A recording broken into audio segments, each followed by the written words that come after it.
is Dr. Sarah Fry, and I'm here today to tell you about a new tool from Clinic School Press called Views. This is a self-report tool for children and teens that was created by Dr. David Woodrich. Views is a 31-item qualitative self-report complement to the number-centric, psychopathology-focused behavior rating scales. For many children, especially those in 4th grade or above, Views is self-administered. Views is a fitting title because it affords professionals a first-hand view of youngsters' educational world in their own words. The images are of the comprehensive user manual and the self-report answer forms. Let's take a look at a case, then at the content and organization of Views, then we'll circle back to the case by reviewing some of the Views items. Emily is a school psychologist who is new to this school. She assesses a 6th grade boy named Josh Ahmed, who's been described by teachers and the assistant principal as disruptive. Mrs. Warner, Josh's teacher, says he is defiant, argumentative, and underproductive. Emily conducts a classroom observation and sees that Josh is occasionally off task. Only slight negative teacher interactions were observed. For example, Josh was seen smirking when Mrs. Warner was not looking. The results of the BASC-3 teacher rating scale indicated the externalizing index to be a T-score of 77, which is in the clinically significant range. Without much conscious effort, your brain is probably entertaining explanations that account for Josh's actions. It is easy to think of attributes like these as inherent in Josh or part of Josh's very makeup. We know from social psychology that observers routinely overemphasize traits like these and underemphasize context when contemplating the actions of others.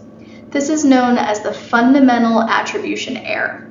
Our human thinking is also influenced by what we hear a lot about, or what is easily called to mind. Research confirms that sway. The so-called availability heuristic also exerts a strong influence on our judgments about others.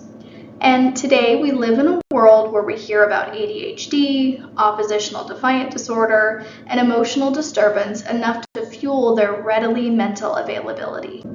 The antidote to these human mental glitches need not be complicated. The remedy is to assess personal perceptions of the school context and the student's subjective perceptions. Considered in this way, maybe the problem isn't within Josh's temperamental DNA, but resides in the context or in the situation where Josh finds himself. What if Josh could say these things, share these personal perceptions with you? I got bullied this morning. I'm a bad reader. I'd rather cause problems than be embarrassed. This teacher and I don't like each other. That's what Views can do for you. It does it quickly and thoroughly. Views leaves you with documentation, not scores, but documentation about first-hand impressions and observations like these in a manner that can be filed or can be summarized as part of a written report. Well, why not just interview the child? Apparently, meaningful interviews are not so simple to accomplish, nor are they that common. Regarding generic clinical interviews, in a nationwide survey, about 50% of school psychologists revealed that they had not conducted even a single student interview in the past month. Here are some elements in a garden variety clinical interview that might occur in a clinic or potentially in a school psychologist's office. You can conclude that this really covers a lot of material. It's no surprise that many school psychologists say they don't know how to address some of these topics in terms of necessary content or style. Others argue that they lack the time. Still, others admit that they don't want to actually learn about some of these things. There's an alternative. If you're practicing in a school or are concerned about school topics, consider concentrating on these dimensions. Views, the tool that we're talking about today, provides a way to get at these concerns. Here are some facts about Views. It's a first-hand report of school life. It's qualitative. In technical terms, it's ideographic rather than nomothetic. There are no numbers needed. It offers broad coverage of 7 topics. Its items are open-ended, or there are item-specific responses that can be selected. Examiners can conduct it as an interview, or they can have the student complete the answer form alone. It's quick and only takes about 10 minutes. It's efficient.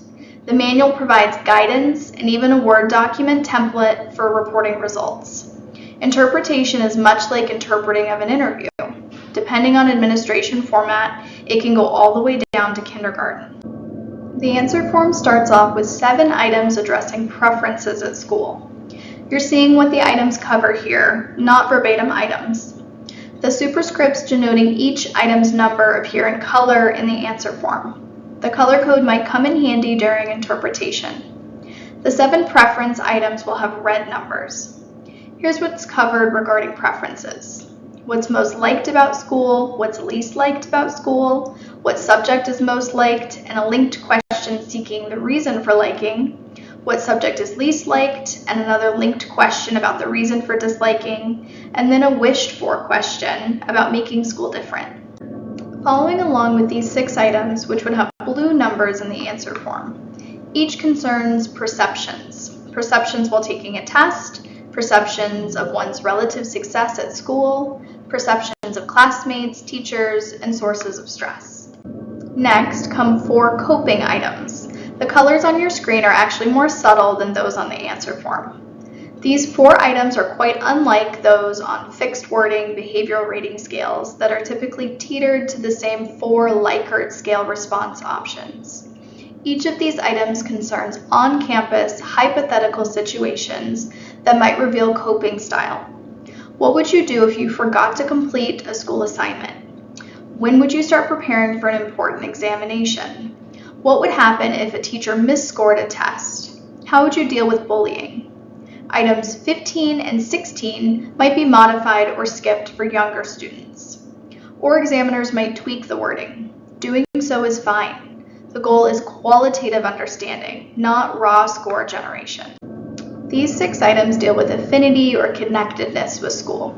Obvious concerns if a student fails to learn or is encountering emotional or behavioral problems.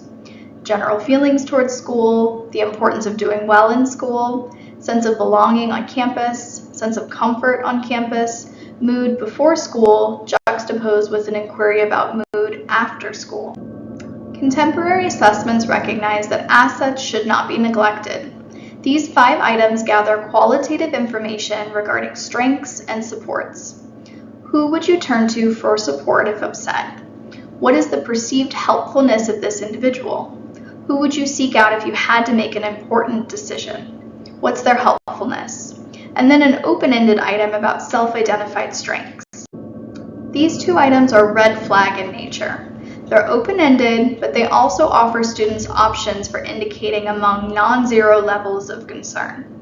School psychologists tell us that many views items prompt important, personal, and detailed discussions. You can imagine that these items are among those that do so. Then finally, item 31 is open-ended. It's a chance to add general information, perceptions, or thoughts about school that were not captured by the earlier 30 items. Okay, let's double back and examine just a few of the views items from Josh, the student that we were talking about earlier. This is the front of the answer form, which looks completely conventional. Check out the directions, starting where it says, Dear Student. Students are informed that there is no right or wrong answer, but they are also urged to select only one of the choices available or to confine their written responses to the available space among the students writing for themselves.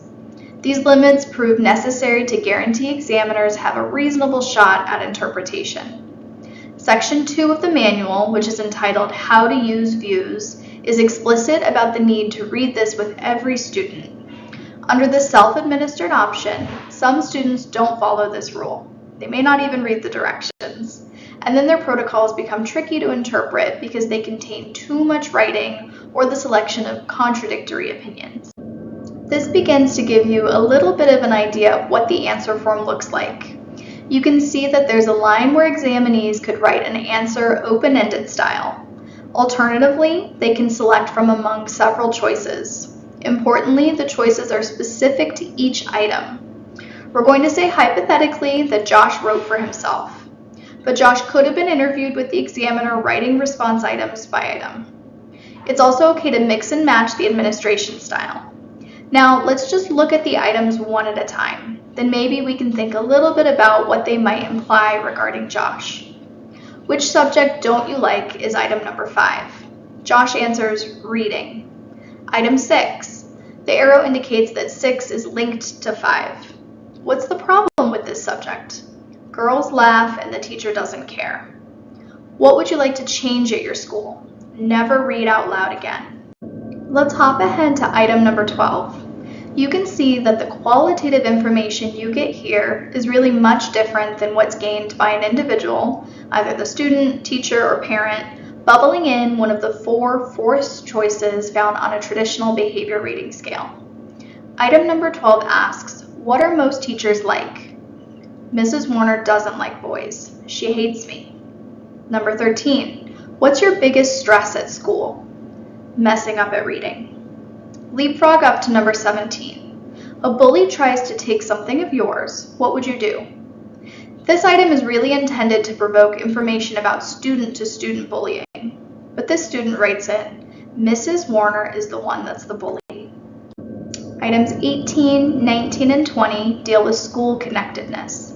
Think about the labels that popped up when hearing the facts about Josh. ADHD, ODD, ED. Many kids with these conditions, as you know, experience only tenuous connections at school. See what Josh reveals about his views.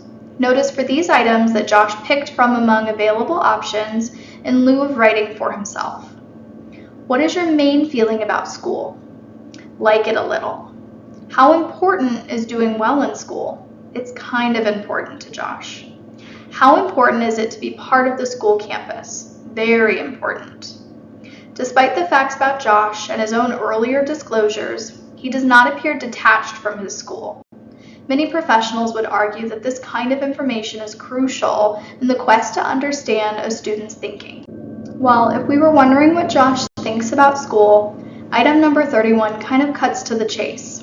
What else would you like to say about school? Write it here. I can't wait to get out of Mrs. Warner's class. Make no mistake, the printout from a behavior rating scale is fine, but these tools suffer unavoidable limitations. These are largely because the instruments are not idiographic. They're not about the student as a unique individual. If you go beyond the numbers to the perspective of the child, you might consider these 4 alternative possibilities for Josh. Maybe he's sensitive and embarrassed, rather than an exemplar of a behavior disorder. Perhaps his actions are operants. He's simply escaping embarrassment because it's reinforcing to do so. Part of the problem could be conceptualized as an interpersonal conflict, not just a Josh problem. More speculative, maybe this reveals a systemic classroom problem whose root cause concerns behavior management. An in-class observation could help address this possibility.